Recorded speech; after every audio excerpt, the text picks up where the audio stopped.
Rotational motion एक ऐसा topic है जो जेई नीट और स्कूल एग्जाम्स के लिए बच्चों को बहुत ज्यादा तंग करता है। सो इसी वजह से मैंने इसका वन शॉट वीडियो बनाया जिसमें सारे कॉन्सेप्ट, सारे प्रॉब्लम प्रैक्टिस अपन करेंगे और सभी कॉन्सेप्ट्स को बढ़िया तरीके से अंडरस्टैंड करेंगे। So welcome to the second part of rotational motion जिसमें हम टॉर्क और इसके बहुत सारे केसेस को समझने वाले हैं। सो इस वीडियो में जितने भी टॉपिक्स अपन कवर करेंगे उसके टाइम स्टैम्प्स आप स्क्रीन पे देख सकते हो, तो अलग अलग टाइम्स पे जाके आप उस पर्टिकुलर कॉन्सेप्ट को भी चेकआउट कर सकते हो या प्रॉब्लम को भी देख सकते हो कि ऐसे प्रॉब्लम्स को कैसे हैंडल किया जा सकता है। सो इसी के साथ let's get started with this video. तो सबसे पहली बात जो आती है वो ये है कि यार टॉर्क को डिफाइन कैसे किया जाता है। तो टॉर्क को आप इस एनालॉजी से समझ सकते हो कि जैसे यार फोर्स किसी भी बॉडी को चला सकता है, लाइक अगर आप फोर्स लगाओ तो बॉडी में एक्सेलरेशन आता है और बॉडी ट्रांसलेट कर सकता है, राइट। वैसे ही जो टॉर्क होता है वो किसी बॉडी को घुमा सकता है। इसको आप ऐसे समझ सकते हो कि एक अपने पास बॉडी है, इस पे अगर मैं फोर्स लगाऊं तो इस बॉडी को मैं चला सकता हूं, ठीक है। लेकिन अगर हम इसको ऐसे सोचे कि एक खास पॉइंट पे मैं फोर्स लगाऊं तो ये बॉडी घूम सकती है। जैसे सेम केस है, बॉटल है, लेकिन अगर मैंने फोर्स को यहां लगाया तो आप देख सकते हो बॉटल घूम सकती है, राइट, गिर भी जाएगी हो सकता है। तो इसमें सबसे इंटरेस्टिंग बात ये आती है कि फोर्स सिर्फ बॉडी को चला नहीं सकता लेकिन फोर्स बॉडी को घुमा भी सकता है। तो ये जो एस्पेक्ट ऑफ फोर्स है, ये जो नजरिया ऑफ फोर्स है, इसी को अपन टॉर्क बोलते हैं। तो टॉर्क की डेफिनेशन हो जाती है, it is the rotational analogue of force. जैसे सपोज एक पेन अपने पास टेबल पे रखी है, ठीक है। अगर आपने इसको 20 से फोर्स लगाओगे तो सेंटर ऑफ मास पे फोर्स लगाने से बॉडी चल सकती है। तो अपन बोल सकते हैं कि ये जो पेन है ये सीधा सीधा ट्रांसलेट कर जाएगा। लेकिन अगर मैं फोर्स को इस जगह पे लगाऊं, ठीक है, मान लो फोर्स को हमने एक पेन के किनारे पे लगाया है और पेन जो है एक फ्रिक्शनलेस स्मूथ सरफेस पे रखी है, तो इन दैट केस हम ये चीज समझ सकते हैं क्योंकि यहाँ पे फोर्स ऐसी जगह लगी है जो पेन को घुमा सकती है, तो ये जो पेन है ये चल भी सकेगा, मतलब इसके पास कुछ ना कुछ एक्सेलरेशन भी आएगा। ऑल्सो ये पेन अपने सेंटर के अबाउट घूम भी सकता है, तो ऐसे अगर वो घूमने लग जाए तो इसके पास कुछ एंगुलर एक्सेलरेशन अल्फा भी आ सकता है। So torque is the rotational analogue of force जो बॉडी को घुमा दे। तो इस पार्ट में हमको दो बातें बहुत अच्छे से ध्यान रखनी है कि फोर्स कितना लग रहा है और फोर्स कहां पे लग रहा है। तो इसी एनालॉजी से अपन टॉर्क को डिफाइन करते हैं। Torque is defined as the vector product of r cross F.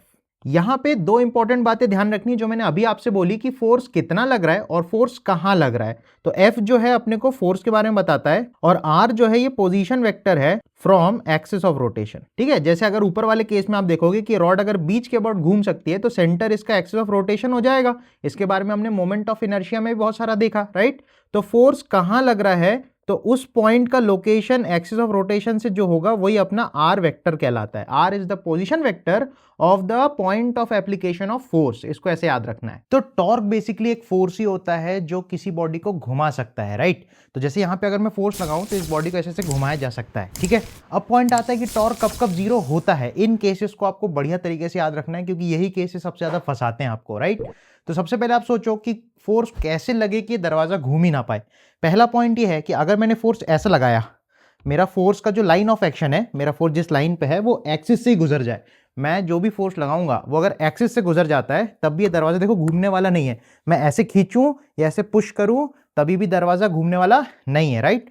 Second point ये है कि अगर जो एक्सिस ऑफ रोटेशन है उसके पैरेलल मैंने फोर्स लगा दी, लाइक मैंने अगर फोर्स ऊपर लगाई तो भी दरवाजा नहीं हिलेगा, या मैंने दरवाजे ऊपर के नीचे पुश किया, नीचे फोर्स लगाया, तब भी दरवाजा घूमेगा नहीं। रीजन ये है कि अगर एक्सिस ऑफ रोटेशन के पैरेलल आप फोर्स लगा देते हो तब भी देख सकते हो आप दरवाजा घूम नहीं पा रहा है, राइट। थर्ड पॉइंट जो इंपॉर्टेंट है, अगर मैंने एक टेंजेंशियल फोर्स लगाया, ऐसा टेढ़ा फोर्स लगाया इस पे, राइट, अगर मैंने इस पे टेढ़ा फोर्स लगाया तो इस फोर्स के अपन दो कंपोनेंट्स हो सकते हैं। पहला कंपोनेंट ये वाला, राइट, लेकिन पंगा ये है फिर से ये एक्सिस ऑफ रोटेशन से गुजर जा रही है तो इस केस में दरवाजा घूम नहीं सकता। लेकिन जो परपेंडिकुलर कंपोनेंट ऑफ फोर्स होगा वो इस दरवाजे को घुमा डालेगा। तो हमेशा अपन को टॉर्क के लिए यही चीज ध्यान रखनी है कि फोर्स का जो परपेंडिकुलर कंपोनेंट होता है वही बॉडी को घुमा सकता है, राइट। तो दो ऐसे केसेस जिसमें टॉर्क जीरो होता है वो अपन को ध्यान रखना है कि जब जो फोर्स है उसका लाइन ऑफ एक्शन एक्सिस से गुजर जाए तब टॉर्क जीरो हो सकती है। सेकेंड केस है अगर मेरा फोर्स एक्सिस ऑफ रोटेशन के पैरेलल जाता है तब भी टॉर्क जीरो होता है। तो ये बात अपन को ध्यान रखनी है हमेशा। अब मुद्दा ये आता है कि यार आर क्रॉस एफ करके जब टॉर्क निकालोगे तो बड़ी मुसीबत आती है क्योंकि वेक्टर्स में खेलना बड़ा मुश्किल है। तो इसके लिए मैंने दो सिंपल ब्रेकडाउन कर रखे हैं कि जिससे आप टॉर्क बहुत आसानी से कैलकुलेट कर सकते हो। तो जो दोनों मेथड्स हैं वो बेसिकली हमको टॉर्क को तोड़ने का एक तरीका बताते हैं। तो अगर अपन टॉर्क के स्केलर फॉर्म को लिखे तो वो जाएगा आर एफ साइन थीटा। इसके डायरेक्शन एंड ऑल के बारे में मैं डिस्कस करूंगा, लेकिन सबसे पहली बात है कि मैग्नीट्यूड कैसे निकाला जा सकता है, राइट। तो अगर अपन टॉर्क को इस नजर से देखते हैं, ठीक है, अब इसी से मैंने दो मेथड्स बनाई हैं। तो मेथड नंबर 1 जो है वो ये बताती है कि सपोज आपके पास एक रॉड है, सपोज आपके पास एक ऐसी रॉड है, उसको आप छोड़ोगे तो ऐसे घूम के जाएगी, राइट। तो इसी रॉड के ऊपर अपन डिस्कस करने वाले हैं, टॉर्क को समझेंगे। तो सपोज इस रॉड को हमने छोड़ा तो ये जब किसी एंगल पे आएगी, सपोज यहाँ पे ये रॉड वर्टिकल से मैंने बोला कि थीटा एंगल बना रही है, ठीक है। तो जब ये रॉड वर्टिकल से थीटा एंगल बनाएगी तो उस केस में इसके ऊपर mg जो ग्रेविटेशनल फोर्स है उसका टॉर्क लगेगा। तो वो टॉर्क कैसे कैलकुलेट करेंगे वो समझ रहे हैं। तो मान लो mg जो है वो कहाँ लगती है भाई, तो mg हमेशा सेंटर ऑफ मास पे लगती है, तो अपन ने mg लगा दिया। इस रॉड का मास m और लेंथ अगर l है तो अपन क्लियरली देख सकते हैं कि सेंटर ऑफ मास जो है वो l/2 दूरी पे होगी, सही बात।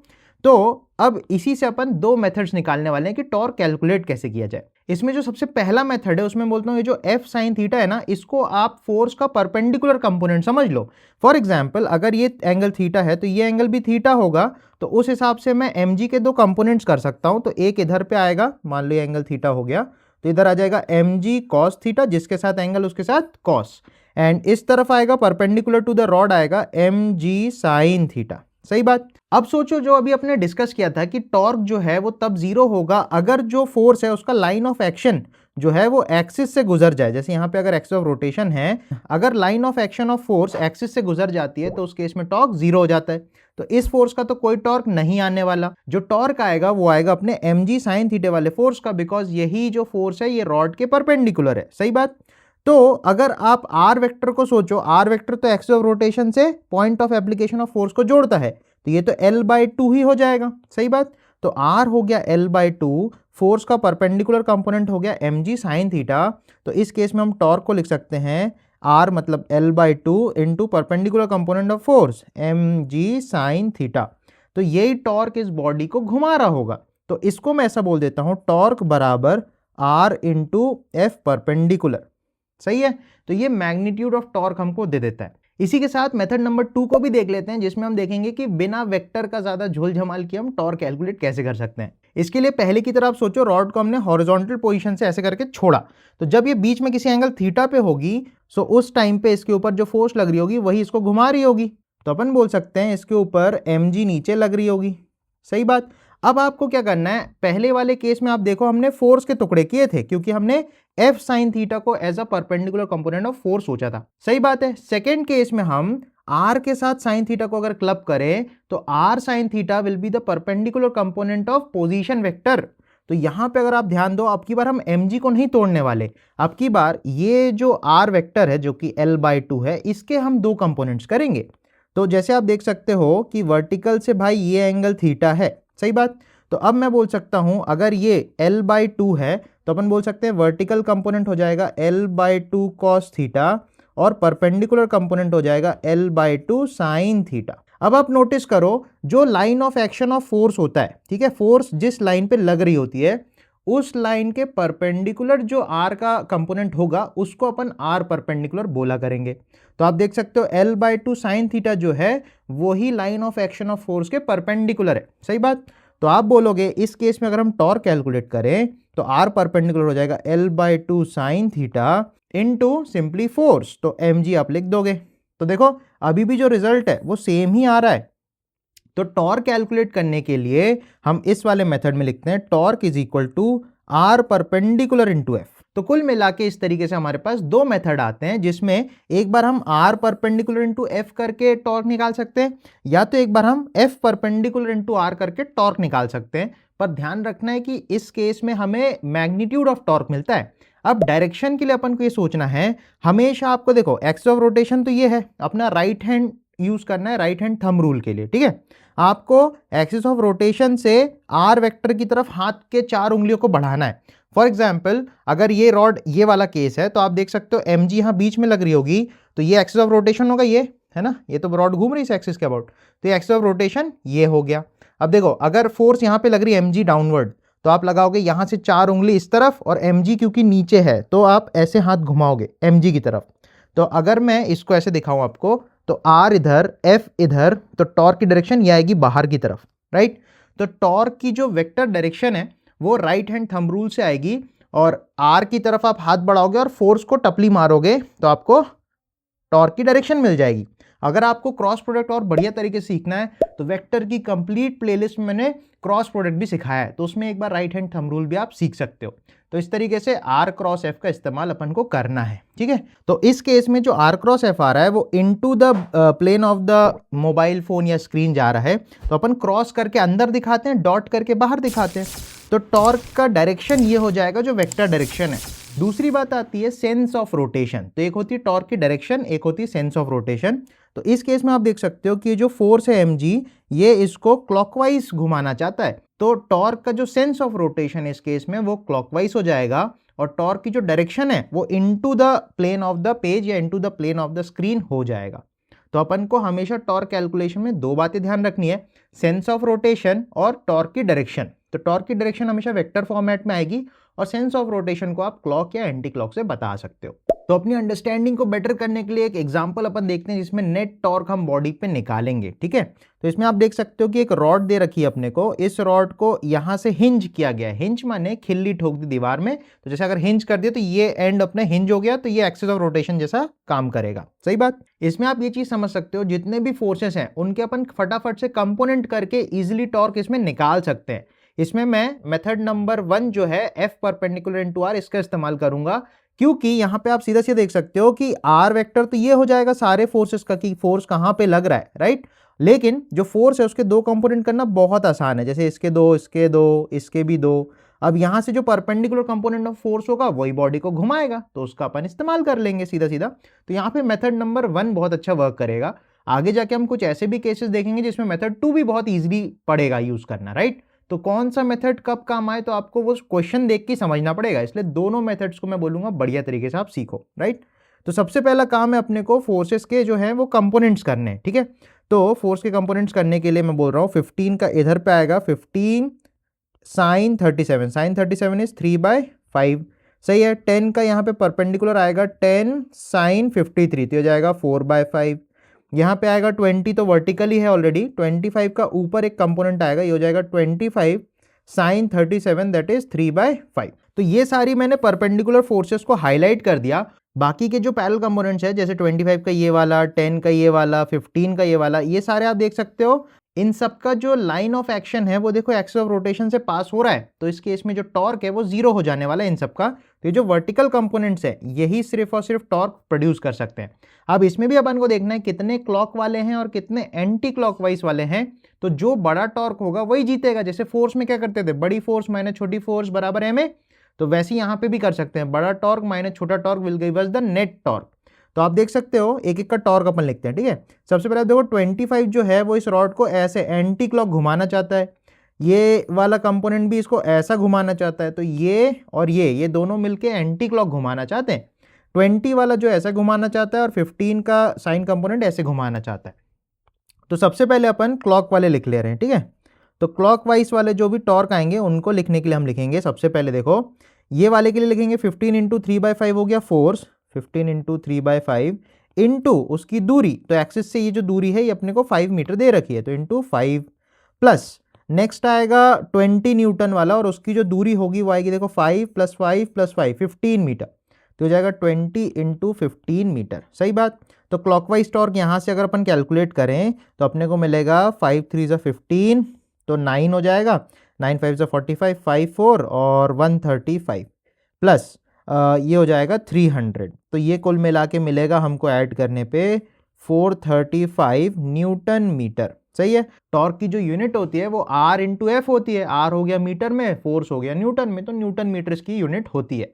नेक्स्ट चीज है एंटी क्लॉकवाइज टॉर्क। तो अगर मैं एंटी क्लॉक वाले टॉर्क को कैलकुलेट करूं तो एंटी क्लॉकवाइज टॉर्क को कैलकुलेट करने के लिए देखो ये यूज होगा और ये वाला यूज होगा, तो अपन लिख सकते हैं 10 इंटू 4/5, और 10 इंटू 4/5 वाले की दूरी जो है वो देखो 10 मीटर्स है, तो इंटू 10 प्लस अब अपन बोलेंगे इस वाले का आ जाएगा 25 इंटू 3/5 और एक्सिस से उसकी दूरी हो जाएगी 20 मीटर, तो हो जाएगा 25 इंटू 3/5 इंटू 20।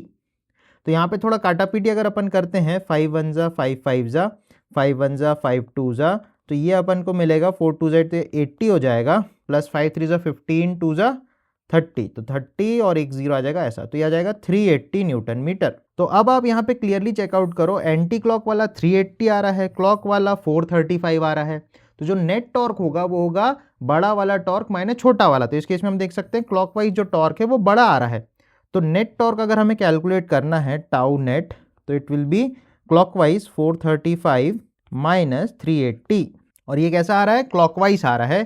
तो या तो आप इसको ऐसा दिखा सकते हो, या अपना राइट हैंड अगर घुमाओगे तो थंब अंदर जाएगा, तो आप क्रॉस से भी दिखा सकते हो, या माइनस के cap into the plane minus के कैप होता है, तो माइनस के कैप भी आप दिखा सकते हो। तो यहाँ से अपना निकल के आ जाएगा 55 न्यूटन मीटर। एक और एग्जांपल देखते हैं जिसमें अपन को अगर वेक्टर फॉर्म में दिया हो, बोले तो एनालिटिकल मेथड इक्वेशंस दे रखी हो, तब टॉर्क कैसे कैलकुलेट किया जाता है। तो उसके लिए अपन को सिंपली क्रॉस प्रोडक्ट यूज करना है। तो अगर हमें टॉर्क इस फॉर्मेट में दिया है, suppose given position vector is 2i + 3j and f is 2i + 6k cap Newton, तो टॉर्क पूछा है। तो ऐसे केसेस में जब हमें टॉर्क निकालना होता है तो सीधा सीधा क्रॉस प्रोडक्ट लगता है। तो क्रॉस निकालने के लिए मैं डिटर्मिनेंट वाला मेथड यूज करूंगा, तो r क्रॉस f के लिए अपन एक डिटर्मिनेंट बना सकते हैं। तो इसमें ऊपर आएगा i, यहाँ आएगा j, देन आएगा k।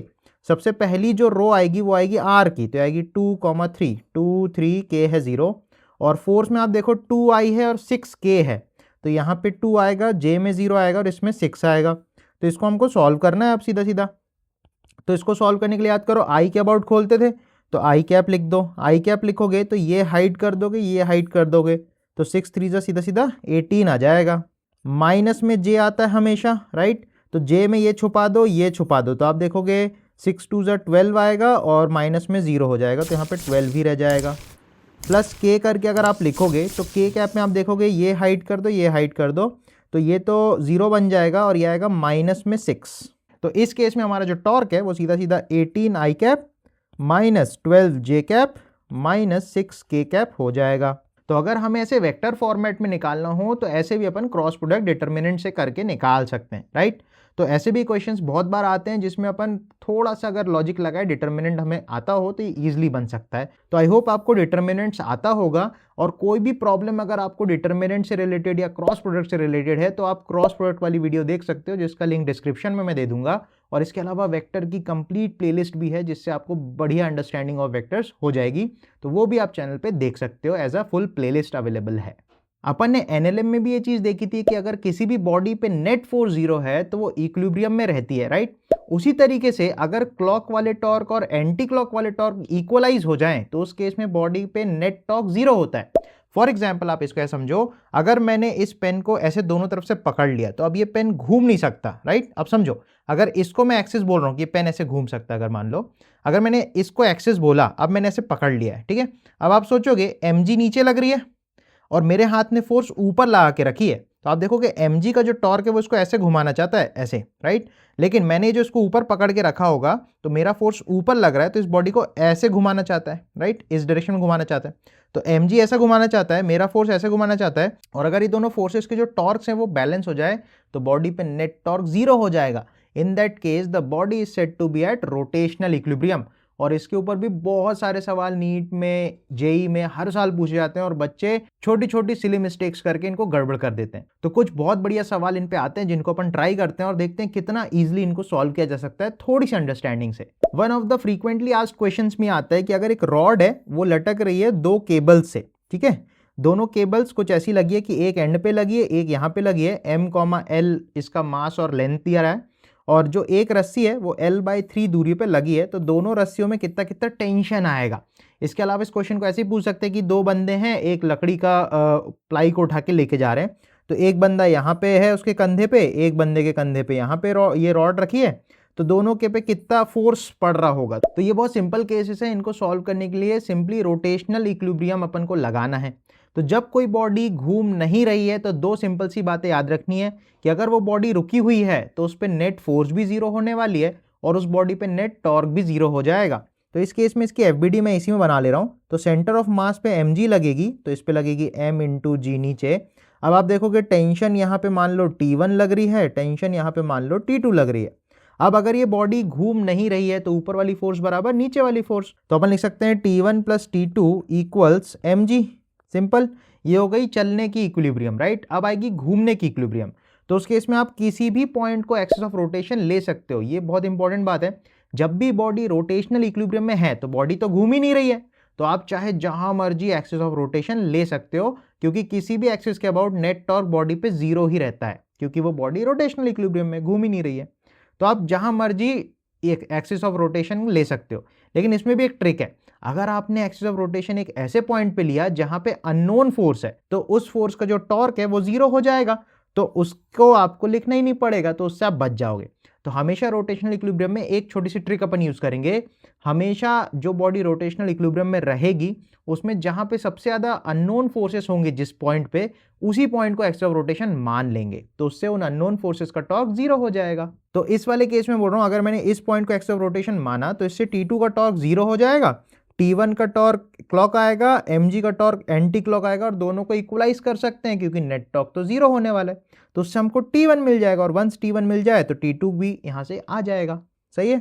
तो मैं बोल रहा हूं इस पॉइंट को हमने एक्सिस ऑफ रोटेशन मान लिया। अब देखो mg का जो टॉर्क है, mg तो परपेंडिकुलर फोर्स है, और उसकी दूरी जो हो जाएगी वो हो जाएगी, ये देखो ये पूरा L/2 है और ये वाला दूरी L/3 है, तो ये बची कुछ दूरी कितनी हो जाएगी, L/2 माइनस L/3, तो नीचे आएगा एलसीएम में 6, 3 माइनस 2L, तो ये हो जाएगा L/6।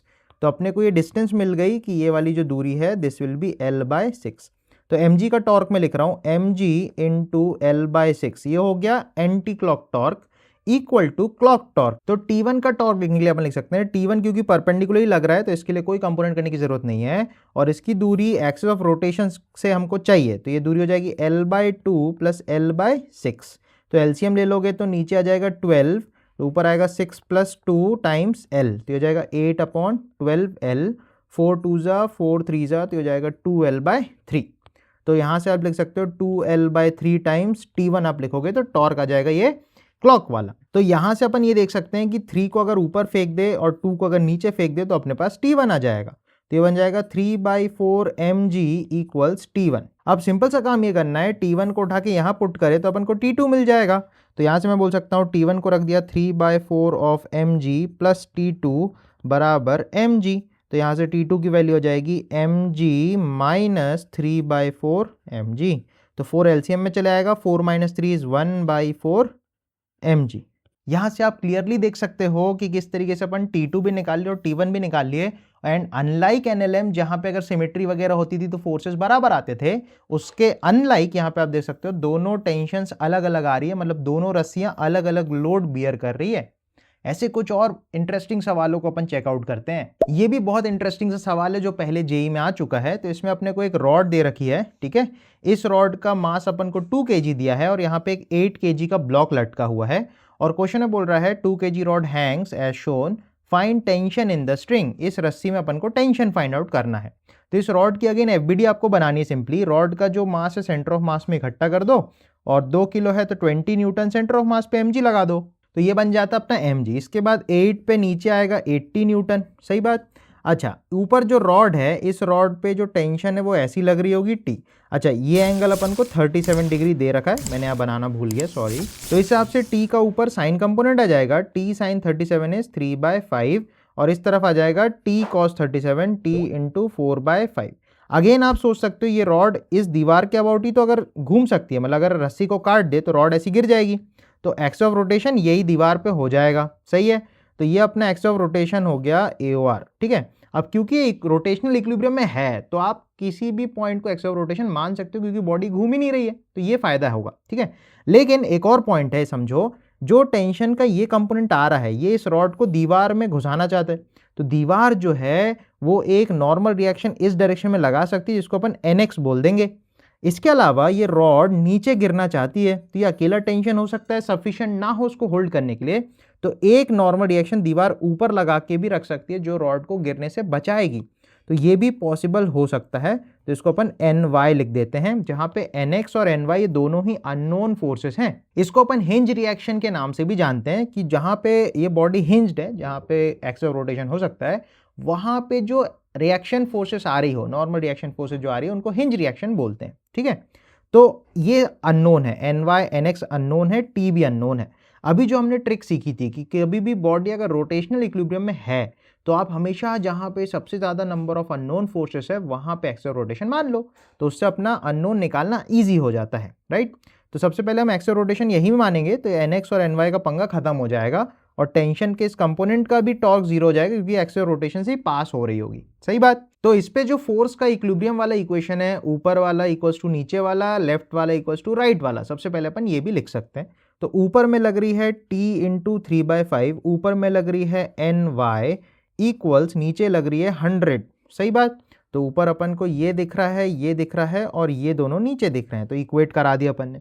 देन लेफ्ट वाली फोर्स बराबर राइट वाली फोर्स, तो लेफ्ट में लग रही है T4/5 इक्वल्स टू NX।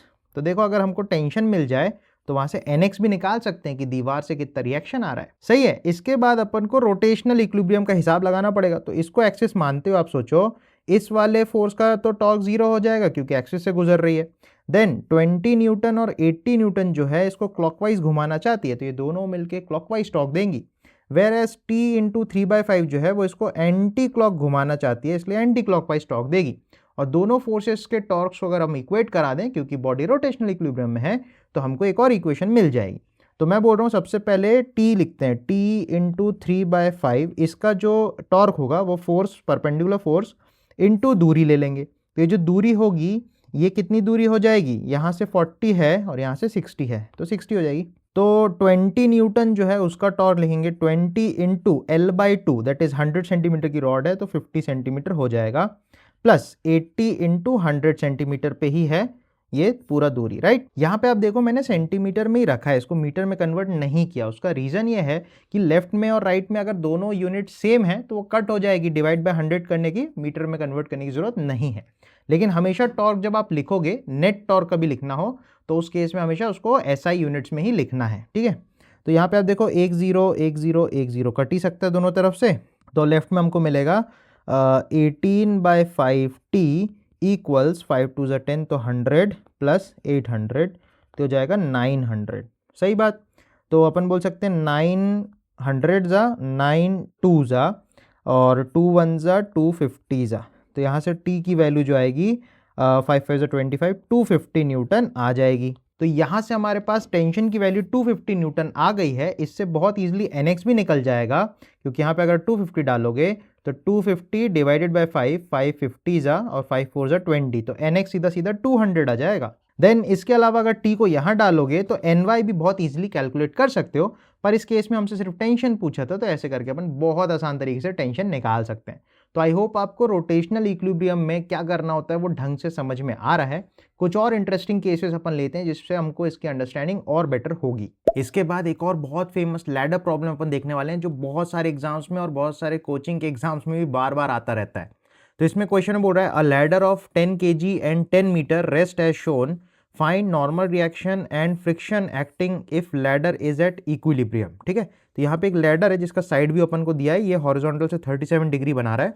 नीचे का जो फ्लोर है वो रफ है, बट जो वॉल है वो स्मूथ है।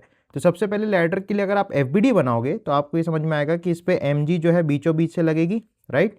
यहाँ से ज़मीन से एक नॉर्मल रिएक्शन आएगी तो इसमें n फ्लोर लिख लेता हूँ मैं। यहाँ दीवार से एक नॉर्मल रिएक्शन आएगी तो उसको मैं n वॉल बोल देता हूँ, राइट। अब आप समझो ये जो लैडर है इस करंट पोजीशन में रखी है, राइट। तो ये लैडर ऐसी खसक के गिरना चाहती है, धीरे धीरे जैसे गिरेगी तो लैडर ऐसे गिरती जाएगी। तो लैडर अगर ऐसे गिरेगी तो ये वाला पॉइंट इधर जाएगा, तो इस पे फ्रिक्शन जो है वो अपोजिट डायरेक्शन में लगना चाहिए, राइट। तो इस पे फ्रिक्शन जो है वो इस डायरेक्शन में मान लेते F लग रहा है। अब अगर ये लैडर इक्विलिब्रियम में है तो चलने की इक्विलिब्रियम, दैट इज ट्रांसलेशनल बोले तो फोर्स की इक्विलिब्रियम होनी चाहिए, और दूसरी घूमने की इक्विलिब्रियम माने रोटेशनल इक्विलिब्रियम भी होनी चाहिए। तो ये दोनों इक्वेशन अपन बनाने वाले हैं। तो सबसे पहले फोर्स बैलेंस मैं करूंगा along X and along Y। तो अपन बोल सकते हैं ऊपर वाली फोर्स NF इक्वल्स नीचे वाली फोर्स mg के बराबर है। नेक्स्ट लेफ्ट वाली फोर्स बराबर राइट, तो लेफ्ट में देखो NW लग रही है और ये फ्रिक्शन के बराबर होनी चाहिए। अब बारी है रोटेशनल इक्विलिब्रियम बोले तो घूमने की इक्वेशन की। तो इसके लिए मैंने आपको सबसे अच्छी ट्रिक बताई है, जिस पॉइंट पे सबसे ज्यादा अननोन फोर्सेस होती है उसी पॉइंट को अगर आप एक्सिस ऑफ रोटेशन मान लो तो सबसे ज्यादा हेल्पफुल ये चीज रहती है। तो देखो इस पॉइंट के अबाउट हम देख सकते हैं ये एक अननोन फोर्स है, एक फ्रिक्शन अननोन फोर्स है। तो अगर मैं इस पॉइंट को एज एक्सिस ऑफ रोटेशन मान लूं तो अपना काम बहुत इजीली सॉल्व हो सकता है, क्योंकि इस पॉइंट के अबाउट इसका एक टॉर्क होगा जो बॉडी को एंटी क्लॉक घुमाना चाहता है और mg का एक टॉर्क होगा जो बॉडी को क्लॉक घुमाना चाहता है। तो अगर अपन clock torque equals to anti clock torque करा दे तो रोटेशनल इक्विलिब्रियम की इक्वेशन बन जाएगी। तो अपन ये बोल रहे हैं इस पॉइंट को अपन ने एक्सिस ऑफ रोटेशन मान लिया, ठीक है। अब समझते हैं एन डब्ल्यू जो है उसका लाइन ऑफ एक्शन इधर है, तो इससे जो परपेंडिकुलर डिस्टेंस होगी एक्सिस से वो ये वाली डिस्टेंस होगी, ये वाली, राइट। तो हमको पता है अगर ये रॉड की लेंथ एल है तो यहाँ पे एंगल 37 है, तो ये होगा एल कॉस 37 और ये वाला होगा एल साइन 37, सही बात। तो आप देख सकते हो जो एन डब्ल्यू है तो इसका टॉर्क आप लिखोगे एन डब्ल्यू फोर्स इंटू इसकी परपेंडिकुलर दूरी बोले तो एल साइन 37। तो अपन लिखते हैं N W into L sine 37 equals, अब देखते हैं mg का जो टॉर्क है वो नीचे की तरफ ऐसा है, इसको क्लॉकवाइज घुमाना चाहता है, सही बात। तो mg का लाइन ऑफ एक्शन ये है, इस फोर्स की जो परपेंडिकुलर दूरी है एक्सिस ऑफ रोटेशन से वो ये हो जाएगी। तो अपन बोल सकते हैं अगर ये l/2 है तो अपन लिख सकते हैं l/2 cos 37 हो जाएगा। तो अपन लिख सकते हैं mg इंटू उसकी परपेंडिकुलर दूरी l/2 cos 37, सही है। अब आप ध्यान से देखो तो l से l कैंसिल आउट हो जाएगा और अपन यहाँ से लिख सकते हैं nw साइन 37 अपना 3/5 हो जाएगा इक्वल्स mg इंटू l/2 का हाफ cos 37 4/5। अब यहाँ से देखो 5 से 5 आप कैंसिल करा सकते हो, 2 से ये 2 कैंसिल हो जाएगा, तो सीधा सीधा आपके पास nw की वैल्यू आ जाएगी 2mg/3। तो अब अपने पास अगर nw आ गया तो यहाँ से फोर्स भी आ जाएगा और दूसरी बात nf सीधा सीधा mg ही है, तो हमारे पास सब कुछ आ गया। nw ही फ्रिक्शन की वैल्यू बन जाएगी और nw इक्वल्स टू f बराबर 2mg/3 हो जाएगी और nf जो है बोले तो फ्लोर से जो नॉर्मल रिएक्शन आ रहा है वो mg के बराबर हो जाएगा। तो इस तरीके से आप बहुत कॉम्प्लेक्स क्वेश्चन को भी बस 2 डायलॉग अगर याद रखो तो सॉल्व कर सकते हो बहुत आसानी तरीके से। दैट इज चलने की इक्विलिब्रियम बोले तो लेफ्ट वाली फोर्स बराबर राइट वाली फोर्स कर लो और ऊपर वाली फोर्स बराबर नीचे वाली फोर्स करा लो। दैट इज चलने की इक्विलिब्रियम बोले तो ट्रांसलेशनल इक्विलिब्रियम।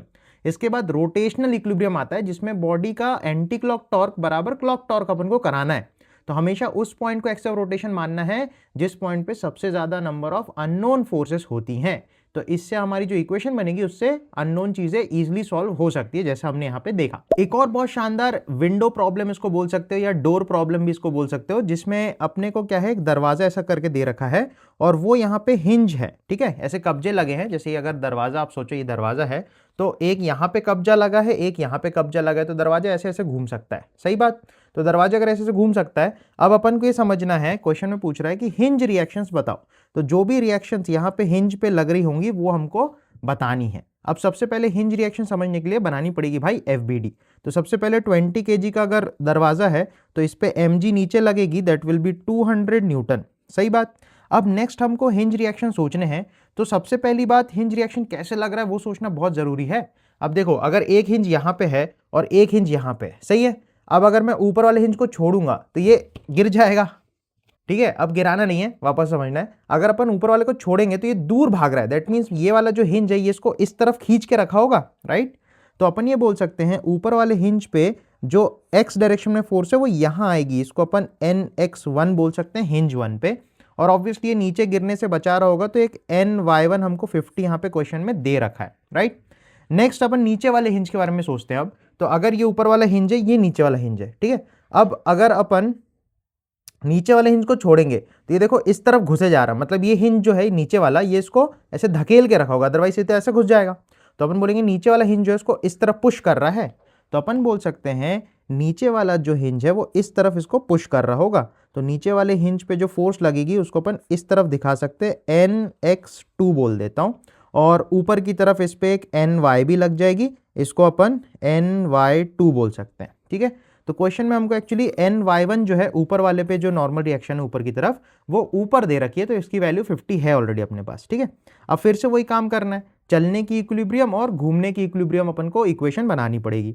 तो चलने के लिए अपन बोलेंगे ऊपर वाली force that is 50 plus NY2 बराबर नीचे 200 हो जाएगी, सही है। तो यहाँ से देखो NY2 सीधी सीधी आ गई 150 न्यूटन, ठीक है। तो यहाँ से सीधा सीधा एक पॉइंट तो सॉल्व हो गया NY2 का, ठीक है। नेक्स्ट चीज जो है NX2 बराबर NX1 होना चाहिए, राइट वाली फोर्स बराबर लेफ्ट वाली फोर्स होनी चाहिए। तो अपन लिखेंगे NX2 बराबर NX1। मगर मुसीबत अभी भी ये है कि भाई अपन ये NX2 और NX1 कैसे निकालेंगे, तो इसके लिए अपने को रोटेशनल इक्विलिब्रियम हेल्प करेगा। तो आप सबसे पहले वो पॉइंट लो जहां सबसे ज्यादा नंबर ऑफ अननोन फोर्सेस है, तो कहीं पे भी फिलहाल ले सकते हो। सपोज मैंने इस पॉइंट को एक्सिस ऑफ रोटेशन मान लिया H2 को, हिंज नंबर 2 को, राइट। अब इस पॉइंट के बाद आप सोचो mg जो है, mg इसको क्लॉकवाइज घुमाना चाहती है, सही बात। nx1 जो है वो इधर लग रही है तो इसको एंटी घुमाना चाहती है, सही बात। अब समझना है ny2 और nx2 ये दोनों का तो टॉर्क 0 हो जाएगा क्योंकि एक्सिस ऑफ रोटेशन से ही पास हो रही है। और ये जो 50 न्यूटन है इसका जो लाइन ऑफ एक्शन आप देखोगे तो इसी पॉइंट से गुजर रहा है। तो किसी भी फोर्स का लाइन ऑफ एक्शन अगर एक्सिस ऑफ रोटेशन से गुजरता है तो उसका टॉर्क 0 हो जाता है। तो यहां से हम बोलेंगे इसका टॉर्क भी निपट जाएगा, इसका भी निपट जाएगा, इसका भी निपट जाएगा। तो अल्टीमेटली इसका एक टॉर्क बचेगा और इसका एक टॉर्क बचेगा। तो अब अपन टॉर्क की इक्वेशन लिख लेते हैं। तो सबसे पहले आप समझो mg का लाइन ऑफ एक्शन ये है और ये वाली जो दूरी है ये हाफ हो जाएगी। तो अपन को देखो ये पूरी डिस्टेंस l दे के रखी थी तो ये दूरी l/2 हो जाएगी। तो अपन लिखेंगे mg इंटू उसकी परपेंडिकुलर दूरी l/2। ठीक है, ये हो गया क्लॉक वाले टॉर्क का हिसाब। अब एंटी क्लॉक का टॉर्क यहां से आएगा। अब nx1 जो है यहां से कितनी दूरी पे ये समझना है। तो अगर ये पूरी डिस्टेंस 2l है जैसे हमको दे रखा है, उसमें से l/4 और l/4 प्लस l/4 l/2 होता है। तो 2l में से अगर l/2 माइनस कराओगे तो आपके पास ये गैप जो बचेगा ये बचेगा 3l/2। तो अपने को मिल गई इस हिंज से इस हिंज की जो दूरी है दैट इज 3l/2।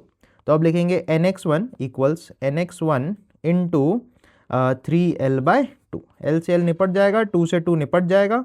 तो यहाँ से nx1 की जो वैल्यू आएगी दैट विल बी mg/3। तो mg की वैल्यू 200 है तो 200/3 न्यूटन। तो nx1 की वैल्यू 200/3 सीधी सीधी निकल के आ जाती है।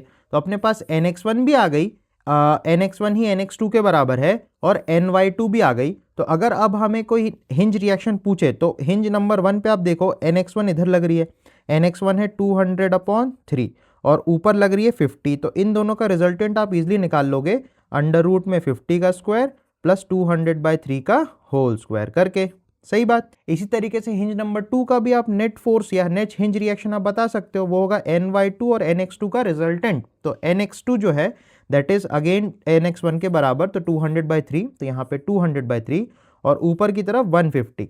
तो ऊपर 150 का स्क्वायर और आगे 200/3 का स्क्वायर करके रूट लगा दोगे तो रिजल्टेंट आ जाएगा। तो इस तरीके से इक्विलिब्रियम वाले सवालों को अपन हैंडल करते हैं। अब अपन मूव ऑन करेंगे सबसे इंपॉर्टेंट और सबसे डायनेमिक चीज के ऊपर, that is Newton second law for rotational motion, right.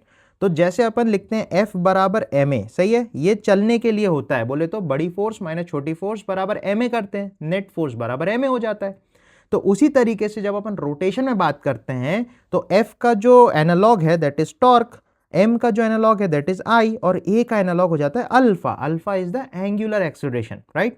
तो ये जो है ये एक्सप्रेशन जो है ये हमारा second law of rotational motion बनता है, विच टेल्स अगर किसी बॉडी पे नेट टॉर्क लगेगा तो वो घूमने लग जाएगी, और अगर नेट टॉर्क है तो net torque is equal to moment of inertia about the axis of rotation into उसकी एंगुलर एक्सीलरेशन। जैसे अगर किसी ब्लॉक पे अपन फोर्स लगाएं तो उसमें एक्सीलरेशन जनरेट होता था, उसी तरीके से किसी बॉडी पे अगर एक्सिस ऑफ रोटेशन के अबाउट एक टॉर्क लग जाए तो वो बॉडी को घुमा सकती है कुछ एंगुलर एक्सीलरेशन अल्फा से। तो ये अपन को second law of rotational motion बताता है। अब इंपॉर्टेंट बात ये आती है कि इसको अप्लाई कैसे किया जाए, वो अपन फटाफट सवालों में लगा के देखेंगे। तो एक बहुत सिंपल योयो टाइप का सवाल है। इसमें क्या हो रहा है कि एक योयो है, मतलब एक डिस्क है जिसपे रस्सी ऐसी लपटी हुई है, और जब अपन डिस्क को रिलीज करेंगे तो ये घूमता हुआ नीचे जाएगा, ऐसा घूमता घूमता घूमता घूमता नीचे जाएगा, सही बात है, और रस्सी अनरैप होती चली जाएगी। तो अब क्वेश्चन ये आता है, इसमें हमसे ये पूछ सकता है कि भैया इसके नीचे जाने का एक्सेलरेशन बताओ, इसके घूमने का एंगुलर एक्सेलरेशन बताओ और रस्सी में टेंशन बताओ। तो इस टाइप से चीज़ें पूछी जा सकती है। तो सबसे सही चीज़ जो मुझे लगती है, मैं इसमें 3 डायलॉग आपसे शेयर करूंगा। ये 3 डायलॉग्स अगर आप बना लोगे, सीख लोगे, तो रोटेशनल डायनामिक्स का ऐसा कोई क्वेश्चन नहीं है जो आप नहीं फोड़ पाओगे, राइट। तो 3 डायलॉग्स क्या बोलता है, चलने की इक्वेशन बोले तो नेट फोर्स बराबर ma, सेकेंड घूमने की इक्वेशन नेट टॉर्क बराबर आई अल्फा, नेट टॉर्क निकालना हमने ऑलरेडी सीखा, और तीसरा आता है साथ चलने की इक्वेशन। तो फटाफट तीनों को देखते हैं। साथ चलने की इक्वेशन अभी आपको लास्ट में समझ में आएगी। तो सबसे पहला काम है कि भाई इसका एफबीडी आप बनाओ, सही है। तो एफबीडी बनाने के लिए आप सोचो सेंटर पे इस पे mg लग जाएगी, सही है, साइड से इस पे यहाँ पे टेंशन फोर्स लग जाएगी, सही है। अब mg लगने की वजह से एक एक्सेलरेशन आएगा a और ये जो टेंशन लग रही है ये इसको घुमा देगी ऐसे करके, तो एक एंगुलर एक्सेलरेशन अल्फा आएगा। तो चलने के लिए अगर मैं इक्वेशन लिखना चाहूँ तो चलने के लिए अपन लिख सकते हैं, देखो बड़ी फोर्स नीचे है, छोटी फोर्स ऊपर है और ये नीचे एक्सेलरेट हो रहा है, तो अपन लिखेंगे बड़ी फोर्स mg माइनस छोटी force tension equals m into A. ये हो गई चलने की इक्वेशन, एफ नेट बराबर एम ए, राइट। अब लिखना है घूमने की इक्वेशन, तो आपको समझना है ये सेंटर के अबाउट घूम रहा है, तो सेंटर को एक्स ऑफ रोटेशन अगर मानो तो mg का टॉर्क तो जीरो हो जाएगा, राइट। अब आएगा टेंशन का टॉर्क, तो टेंशन जो है T इंटू टेंशन की देखो परपेंडिकुलर दूरी तो रेडियस के ही बराबर है, तो tension into radius will be the torque, तो नेट टॉर्क इस पे टेंशन का होगा, तो नेट टॉर्क बराबर आई अल्फा। तो डिस्क अगर ये है तो डिस्क के सेंटर से जो एक्सिस जाती है उसके अबाउट आई अपन ने ऑलरेडी सीखा है, that is M R square by 2 into alpha. तो एक आर से एक आर आप निपटा सकते हो, ठीक है। आपके पास चलने और घूमने का हिसाब हो गया। तीसरी सबसे इंपॉर्टेंट चीज आती है साथ चलने की इक्वेशन, ये क्या बोलती है समझते हैं। तो इसको समझने के लिए अपन क्या करें, रस्सी को और जो डिस्क है ना दोनों को मैंने अलग अलग बना लिया। अब आप एक चीज समझो, अगर ये डिस्क घूमते हुए नीचे जा रही है तो अपन बोलेंगे ये नीचे जा रही है तो इसके पास एक्सेलरेशन भी होगा, और अगर ये घूमते हुए जा रही है तो इसके पास अल्फा भी होगा। तो आपको एट अ टाइम एक चीज को सोचना है, देखो अगर पूरी बॉडी नीचे ए से जा रही होगी तो इस बॉडी का हर पॉइंट नीचे ए से ही जाएगा, राइट। तो अपन बोल सकते हैं इस डिस्क का ये पॉइंट नीचे जा रहा होगा ए से, सही बात। नेक्स्ट, अब इसका घूमना सोचो, सेंटर के अबाउट घूमना सोचो, तो पूरी बॉडी अगर अल्फा से घूम रही होगी तो हम बोल सकते हैं ये पॉइंट भी ऐसे घूम के ऊपर की तरफ जा रहा होगा। तो घूम के ऊपर जब जाएगा तो घूमने की वजह से जो एक्सेलरेशन आता है उसको अपन टेंजेंशियल एक्सेलरेशन बोलते हैं, AT। तो यहाँ पे टेंजेंशियल एक्सेलरेशन हो जाएगा R इंटू अल्फा, ये अपन ने सर्कुलर मोशन में सीखा ऑलरेडी, राइट। अब दूसरी चीज समझते हैं, ये हो गई अपनी डिस्क की बात, राइट। अब सेकंड चीज आती है रस्सी की बात। अब देखो रस्सी तो यहाँ से फिक्स्ड है, रस्सी कहीं जा नहीं सकती, मतलब रस्सी का जो ये पॉइंट है, point of contact with disc जो है, इसका टोटल एक्सेलरेशन जो है वो जीरो है, सही बात। तो अपन बोल सकते हैं अगर रस्सी यहाँ रुकी हुई है तो ये पॉइंट अगर उसके साथ चिपक के चलना है, क्योंकि जैसे जैसे वो डिस्क घूम के अनरैप होगी तो रस्सी तो अपनी जगह पे रह जाएगा और ये पॉइंट ऑफ कांटेक्ट हमेशा इसके साथ रहेगा, मतलब फॉर द टाइम बीइंग जब ये घूम रहा होगा तो यहाँ पे जो पॉइंट रस्सी के साथ कनेक्टेड रहेगा वो पॉइंट उस टाइम के लिए तो रुका हुआ रहेगा with respect to disk as well as with respect to string. तो हम बोल सकते हैं ये दोनों पॉइंट्स अगर चिपके हैं तो इस पॉइंट का जो टोटल एक्सेलरेशन होगा वो इस पॉइंट के बराबर होगा, तभी तो वो दोनों पॉइंट चिपके रहेंगे एक जगह पे, राइट। तो इसके लिए अपन को ये करना पड़ेगा कि नीचे वाला एक्सेलरेशन और ऊपर वाले को कैंसिल कर जाए, तो यहां से मिलेगी A बराबर आर अल्फा। तो इस वाली इक्वेशन को अपन बोलते हैं साथ चलने की इक्वेशन या रोलिंग कंडीशन, ये अपन आगे भी पढ़ेंगे, ठीक है। तो अभी थोड़ा सा आपके खोपड़ी में डाल दिया हूं, इसको अपन एक्सप्लोर करेंगे अभी थोड़ी देर में। तो अपने पास देखो अल्टीमेटली 1, 2 और 3 इक्वेशन आ गई, और अननोन कितने हैं, 1, 2 और टेंशन 3। तो 3 इक्वेशन 3 अननोन बहुत इजीली सॉल्व हो सकती है, राइट। तो अब इनको सॉल्व करने की अपन टेक्निक समझते हैं। तो यहाँ से T बराबर एम आर अल्फा बाय 2 अपने पास है, ठीक है, और एक ये है। तो सबसे पहले मैं बोलूँगा अल्फा को आप लिख सकते हो A अपॉन आर, इस आर को नीचे फेंक दिया, तो अल्फा को आप लिख दो A बाई आर, तो T बन गया एम आर बाई 2, अल्फा को लिख दिया A by R, R R cancel हो गया। तो टेंशन क्या आ गई देखो MA बाई 2, तो यहाँ पे टेंशन को आप MA बाई 2 पुटअप कर दो तो आपको मिलेगी mg माइनस MA बाई 2 बराबर MA। तो ये जो माइनस MA बाई 2 है इसको राइट साइड ले जाओगे तो mg बराबर 3MA बाई 2 बन जाएगी, m से m काटोगे तो एक्सेलरेशन आ जाएगी 2g बाय 3। तो अपने पास एक्सेलरेशन आ गई तो वहां से अल्फा भी आ जाएगा, अल्फा हो जाएगा A बाई आर, तो अल्फा जो है वो आ जाएगी 2g बाय 3r, सही है। तो अपने पास A भी आ गई, अल्फा भी आ गई। अब टेंशन निकालना है, टेंशन के लिए सिंपली टेंशन की वैल्यू थी MA बाई 2, तो टेंशन में अगर MA बाई 2 पुट करोगे तो टेंशन निकल के आएगी m बाई 2 इंटू A की वैल्यू है 2g बाय 3, तो 2 2 कटेगा, तो जो टेंशन है अपने पास वो सिंपली mg बाय 3 निकल के आ जाएगी। ऐसी कुछ और क्वेश्चंस को सॉल्व करके हम ये 3 डायलॉग्स को परफेक्ट करेंगे, क्योंकि जितने भी डायनेमिक से क्वेश्चन आते हैं जिसमें बॉडी चल रही होती है, घूम रही होती है, उन सभी सवालों में ये 3 डायलॉग हमारे बहुत ज्यादा काम आते हैं, चलने की इक्वेशन, घूमने की इक्वेशन, साथ चलने की इक्वेशन। अब इस रॉड वाले सवाल में अपन एंगुलर एक्सेलरेशन तो निकालेंगे ही सही, इसके मैं आपको 2 मेथड्स बताने वाला हूं जिससे हम एंगुलर वेलोसिटी भी कैलकुलेट करेंगे आफ्टर कैलकुलेटिंग एंगुलर एक्सेलरेशन। तो सबसे पहले सवाल बोलता है कि m मास और l लेंथ की एक रॉड है जिसको हॉरिजॉन्टल पोजीशन से अपन ने छोड़ा, तो ऐसे करके अपन छोड़ रहे हैं तो ये नीचे गिर जा रही है। तो जब ये 37 डिग्री बना रही है तो इस पॉइंट पे इसका एंगुलर एक्सेलरेशन पूछ रहा हमसे और एंगुलर वेलोसिटी भी पूछ रहा हमसे, दोनों अपन निकालना सीखेंगे, राइट। तो सबसे पहले इस केस में आपको ये समझना है, इस पोजीशन पे जब वो होगा तो इस पे mg नीचे लग रही होगी, सही बात।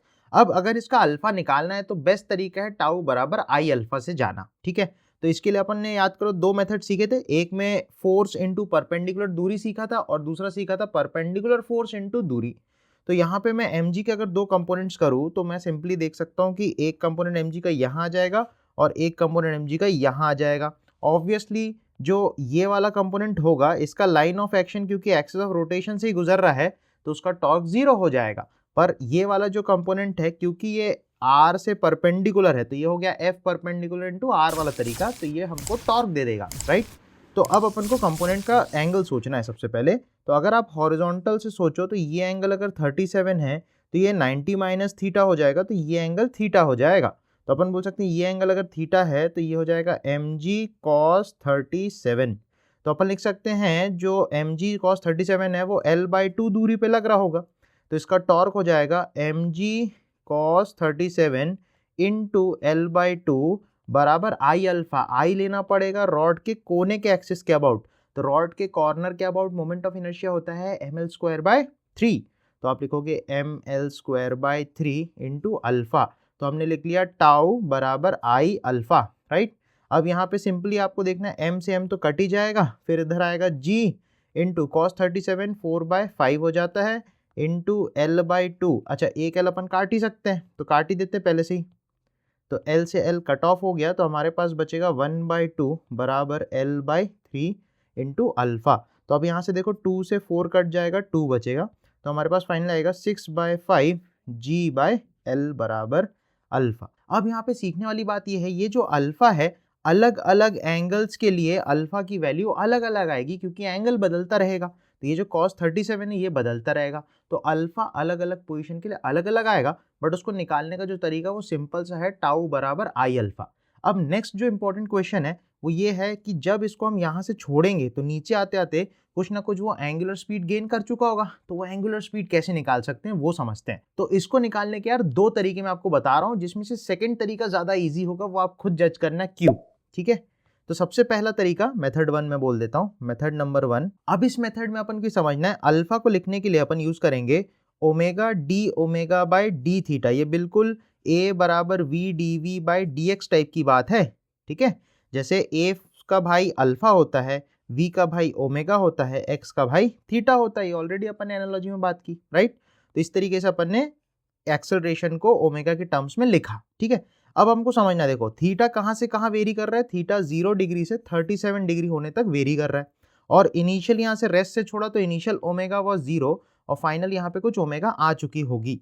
तो अगर मैं अल्फा की वैल्यू सब्स्टिट्यूट करूँ, that is 6g/5l equals to omega by d theta, सही है। अब डी थीटा को लेफ्ट साइड में अगर ले जाओगे तो आपको मिलेगा 6g/5l इंटू डी थीटा बराबर ओमेगा डी ओमेगा।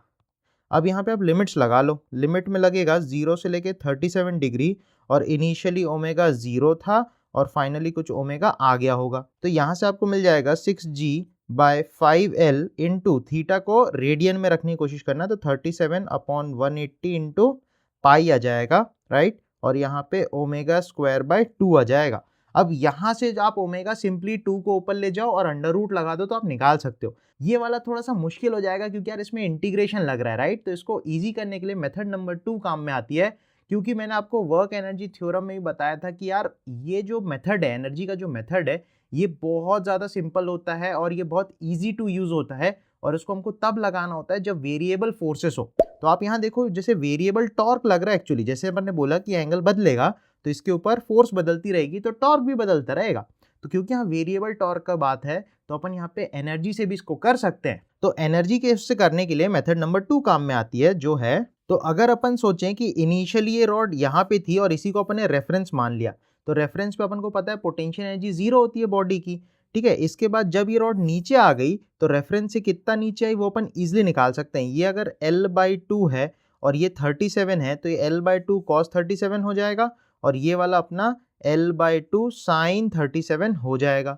तो अगर ये नीचे कितना उतरा है वो हम मान लें l/2 sin 37, तो अब इसके बाद हम ये सोच सकते हैं कि जब ये नीचे गिरा तो इसकी पोटेंशियल एनर्जी कम हुई, तो वो पोटेंशियल एनर्जी कहाँ गई होगी? वो पोटेंशियल एनर्जी काइनेटिक एनर्जी में गई होगी, और in this case particularly rotational kinetic energy में गई होगी। तो जब भी कोई बॉडी घूम रही होती है तो उसकी रोटेशनल काइनेटिक एनर्जी होती है, जब कोई बॉडी चल रही होती है तो उसकी ट्रांसलेशनल काइनेटिक एनर्जी होती है, राइट?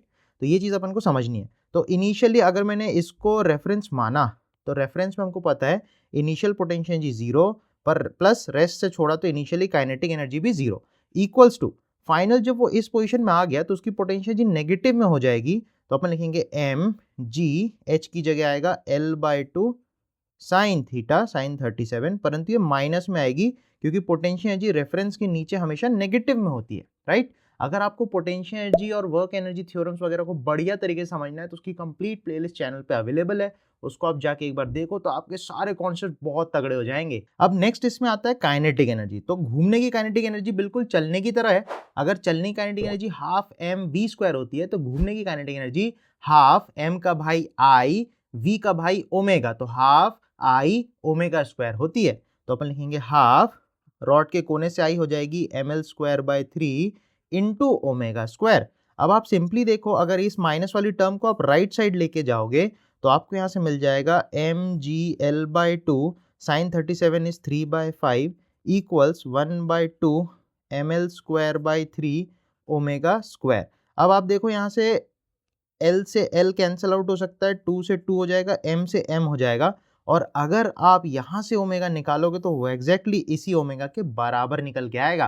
तो ये एक बार आप खुद से करके देखो और मुझे कमेंट्स में बताओ कि आपका ओमेगा दोनों मेथड से बराबर आता है कि नहीं, और कौन सा मेथड आपको ज़्यादा इंट्यूटिव और ज़्यादा सिंपल लगता है, ये ज़रूर से कमेंट्स में मुझे बताओ। अब जो नेक्स्ट एप्लीकेशन है वो और ज़्यादा खतरनाक है क्योंकि अब आने वाली है रियल पुली। अब आइडियल पुली के कंपैरिजन में रियल पुली में मेन डिफरेंस ये आता है कि जो पहले आइडियल पुली होती थी उसका कोई मास नहीं होता था और वो फ्रिक्शनलेस होती थी, तो वो पुली घूमती नहीं थी क्योंकि जब उसमें से रस्सी पास होगी तो रस्सी उसमें घिसेगी नहीं क्योंकि फ्रिक्शन ही नहीं है। तो आइडियल पुली में क्या होता था, जो पुली है वो रुकी हुई रहती थी और रस्सी उसके ऊपर से स्लिप करके निकल जाती थी। पर अब रियल पुली में क्या है कि इसमें फ्रिक्शन भी होता है, नेक्स्ट इसका खुद का कुछ मास भी होता है जिसकी वजह से ये घूमता है और इसके पास कुछ ना कुछ मोमेंट ऑफ इनर्शिया होता है, राइट?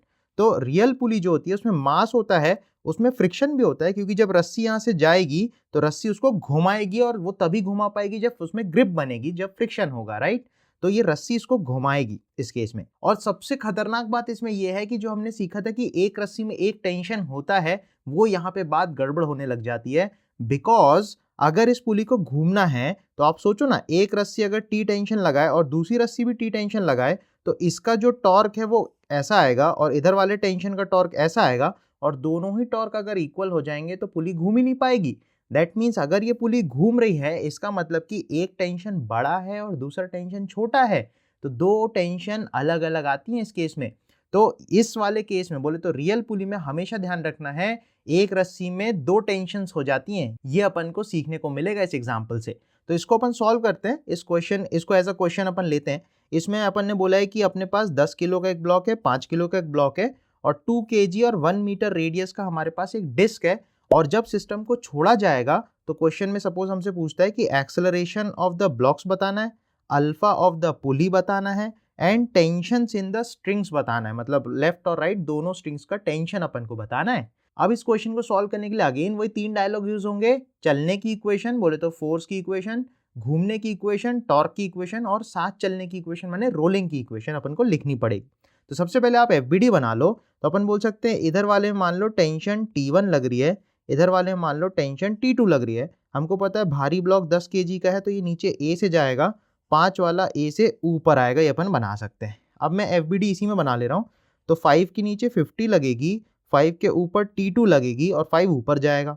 10 के नीचे 100 लगेगी, 10 के ऊपर T1 लगेगी और जो 10 kg का ब्लॉक है वो नीचे जाएगा, राइट? अब देख सकते हैं अपना जो पुली है वो ऐसा घूमेगा क्लॉकवाइज, तो मान लेते कुछ अल्फा से ये घूमेगा अपने एक्सिस ऑफ रोटेशन जो कि उसके सेंटर से जा रही होगी, राइट? अब अपन एक एक करके इक्वेशंस अपन लिखते हैं, ठीक है? सबसे पहले फोर्स की इक्वेशन, तो मैं 5 kg की लिखूंगा T2 - 50 बराबर 5A, सही है? अच्छा, दोनों के एक्सेलरेशंस तो बराबर ही होंगे क्योंकि अगर ये x चला तो इसको भी x ही चलना है क्योंकि रस्सी जो है वो इनएक्सटेंसिबल होती है, राइट? रस्सी अपनी आइडियल ही अभी भी। नेक्स्ट अपन 10 kg की लिखेंगे, 10 kg नीचे जा रहा है तो बड़ी फोर्स नीचे हो जाएगी, तो अपन लिखेंगे 100 माइनस T1 बराबर 10 इंटू ए।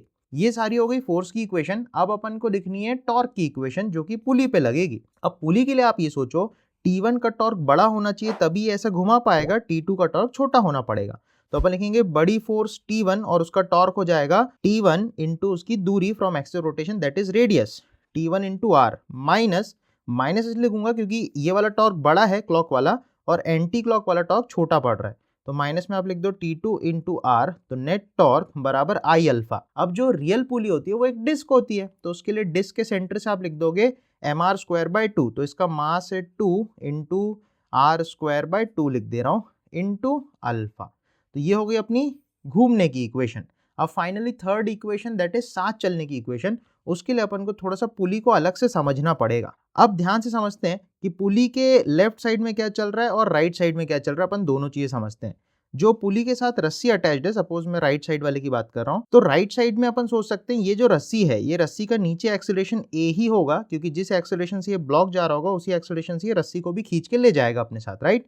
अब पुली पे आते हैं। पुली जो घूम रही है अल्फा से, तो पुली के पास यहाँ पे एक टेंजेंशियल एक्सेलरेशन होगा, तो उसको अपन लिख सकते हैं आर इंटू अल्फा, सही है। और दोनों को अगर चिपक के साथ में घूमना है, there is no slipping between the string and the pulley, तो उस केस में हम बोल सकते हैं इनको चिपक के चलना पड़ेगा, तो दोनों का एक्सेलरेशन इक्वल होना पड़ेगा। तो अपन लिख सकते हैं ए बराबर आर अल्फा हो जाएगा, राइट, साथ चलने की इक्वेशन। सिमिलरली लेफ्ट साइड पे सोचो, ये अगर अल्फा से ऐसे घूम रहा है तो ये पॉइंट ऊपर जाएगा आर अल्फा से, और यहाँ पे जो रस्सी है ये रस्सी भी ऊपर ही जा रही होगी ए एक्सेलरेशन से, तो ये दोनों का एक्सेलरेशन बराबर होना पड़ेगा, तो यहाँ पे भी ए इक्वल्स आर अल्फा निकल के आएगी, ठीक है। तो अपने पास चलने की इक्वेशन, घूमने की इक्वेशन और साथ चलने की इक्वेशन तीनों आ गई है। अब आप देखो अननोन कितने हैं, T2 T1 दो अननोन है, A एक और अननोन है और अल्फा एक और अननोन है, तो 4 अननोन है अपने पास, और अपने पास देखो 4 इक्वेशंस तो है, सही बात। अब इन चारों इक्वेशंस को अगर अपन सॉल्व कर लेंगे तो हमारे पास ये चारों अननोन आ जाएंगे। तो देखते हैं इन इक्वेशंस को कैसे सॉल्व किया जाता है। तो सबसे पहले यहाँ पे आप क्या करो, आर एक आर निपटा दो, 2 से 2 निपटा दो, तो यहाँ पे आपको मिलेगा T1 minus T2 equals, R की वैल्यू 1 ही है सीधा सीधा, तो यहाँ पे अल्फा लिख देते हैं, और अगर आर की वैल्यू 1 है तो यहाँ पे भी आर 1 हो जाएगा, तो ए इक्वल्स अल्फा आ जाएगा, ठीक है। अब एक तो ये चीज़ हो गई। नेक्स्ट यहाँ से आप T2 निकाल लो और यहाँ से आप T1 निकाल लो और यहाँ पे पुट करो, तो देखो T1 को इस तरफ ले जाओ, 10A को इस तरफ ले आओ, तो T1 की वैल्यू सिंपली आ जाएगी 100 माइनस 10A, माइनस T2 को निकालना है, तो T2 के लिए कुछ नहीं करना, माइनस 50 को उधर ले जाओ तो प्लस 50 हो जाएगा। T2 को आप लिख लो 5A प्लस 50 इक्वल्स, अल्फा की जगह आप A रख सकते हो क्योंकि यहाँ पे अभी हमने देखा था A बराबर अल्फा है, ठीक है। तो यहाँ से अगर आप सॉल्व करोगे तो आपको देखो 100 और माइनस 50, तो 50 बचेगा। देन यहाँ पे देखो माइनस 10A और माइनस 5A, तो माइनस 15A हो जाएगा इक्वल्स ए हो जाएगा, तो यहाँ से 50 इक्वल्स टू 16A आ जाएगा, तो 16 को नीचे भेज दो तो ए आ गया आपके पास। तो एक्सेलरेशन को आप यहाँ से लिख सकते हो 2 से काट देते, 2 8 जा 225 जा, तो एक्सेलरेशन आ गया 25/8 मीटर पर सेकेंड स्क्वायर। तो इस तरीके से आपके पास एक्सेलरेशन आ जाएगा। अच्छा, एक्सेलरेशन आ गया तो यहाँ पे पुट करोगे तो अल्फा भी आपको मिल जाएगी, राइट। अच्छा, ए की वैल्यू यहाँ पुट करोगे तो T1 मिल जाएगा, ए की वैल्यू यहाँ पुट करोगे तो T2 मिल जाएगा। तो इस तरीके से अपन चारों अननोन्स को फटाक से निकाल सकते हैं। तो आई होप रियल पुली का केस आपको बढ़िया तरीके से समझ में आया होगा। तो नेक्स्ट ये जो सवाल है ये और भी ज़्यादा इंटरेस्टिंग है क्योंकि इस टाइप के सवाल काफ़ी बार जेई और नीट में पूछे जा चुके हैं और स्टूडेंट्स बहुत ज़्यादा इसमें मिस्टेक करते हैं, तो फटाफट से इसको भी सीख लेते हैं अपन, ठीक है। क्वेश्चन बोल रहा है एक सॉलिड स्फीयर है जिसके सेंटर पे कुछ एक एफ फोर्स लगा के इसको खींचा जा रहा है और नीचे रफ सरफेस है। बोल रहा है if the wheel do not slip on the horizontal surface then calculate acceleration alpha और फ्रिक्शन कितनी इस पे लग रही है, ठीक है। तो सिंपल सा क्वेश्चन है, यहाँ पे व्हील की जगह एक सॉलिड स्फीयर है, तो सॉलिड स्फीयर को खींचा जा रहा है, तो अपन से फ्रिक्शन अल्फा और ए निकालनी है। तो इस टाइप के सवालों को सॉल्व करने के लिए सबसे पहला स्टेप होना चाहिए भाई एफबीडी बना लो। तो अगर अपन इसकी एफबीडी बनाए तो हमको पता है कि फोर्स जो है वो सेंटर पे आगे की तरफ लग रहा है। अब आप ये सोचो अगर ये स्फीयर को ऐसे घूमना है तो इस पे एक क्लॉकवाइज टॉर्क आना चाहिए, तो ये जो फोर्स है ये तो यार सेंटर पे लग रहा है, तो ये तो टॉर्क दे नहीं पाएगा। इसलिए आप सोचो फ्रिक्शन जो है वो आगे भी लग सकता है पीछे भी लग सकता है, परंतु अगर इसे क्लॉकवाइज घुमाना है तो फ्रिक्शन को डेफिनेटली पीछे लगना पड़ेगा। तो अपन बोल सकते हैं फ्रिक्शन लोअर मोस्ट पॉइंट पे पीछे की डायरेक्शन में लगेगा। अब पता नहीं कितना लगेगा, तो मान लेते हैं F लगेगा। नेक्स्ट, अब जब ये चलेगा तो अपन बोल सकते हैं इसके पास कुछ ना कुछ एक्सेलरेशन A होगा, चलने का, ट्रांसलेट करने का, और घूमने का, रोटेशन का एक अल्फा होगा, राइट। अब फिर से अपन को वही काम करना है, 3 इक्वेशंस लिखने हैं, चलने की, घूमने की और जमीन पे चिपक के चलने की, मतलब साथ चलने की इक्वेशन, राइट। तो सबसे पहले चलने के लिए आप लिखोगे आगे बड़ी फोर्स माइनस पीछे छोटी फोर्स बराबर m इंटू ए, ट्रांसलेशन की। रोटेशन के लिए आप देखोगे फ्रिक्शन ही वो फोर्स है जो इसको टॉर्क देगा, तो फोर्स इंटू परपेंडिकुलर दूरी तो रेडियस ही हो जाएगी, तो आप लिख दो फ्रिक्शन इंटू परपेंडिकुलर दूरी रेडियस बराबर आई अल्फा। अब जो सॉलिड स्फीयर होता है, सॉलिड स्फीयर के सेंटर के अबाउट अगर उसका आई अपन को मालूम है तो अपन लिख सकते हैं 2/5 mr² इंटू अल्फा। सही बात। अब ये हो गई चलने की, ये हो गई घूमने की। अब साथ चलने की मतलब जमीन पे नो स्लिपिंग कंडीशन, जिसे अपन रोलिंग भी कहते हैं, वो लगानी है। अब समझो ये पूरी बॉडी अगर ए से आगे जा रही होगी तो ये वाला पॉइंट भी ए एक्सेलरेशन से आगे जा रहा होगा। सही बात। नेक्स्ट, अगर ये बॉडी अल्फा से घूम रही होगी तो लोअर मोस्ट पॉइंट के पास एक टेंजेंशियल एक्सेलरेशन होगा, जिसे अपन आर टाइम्स अल्फा लिखते हैं। तो अपन बोलेंगे लोअर मोस्ट पॉइंट के पास आगे ए है और पीछे की तरफ घूमने की वजह से आर अल्फा है, और अगर ये पॉइंट जमीन पे चिपक के चल रहा है तो जमीन रेस्ट पे है, तो ये पॉइंट भी रेस्ट पे होना चाहिए। तो हम बोलेंगे आगे का ए बराबर पीछे का आर अल्फा। तो यहां से हो गया ए बराबर आर अल्फा। सही है।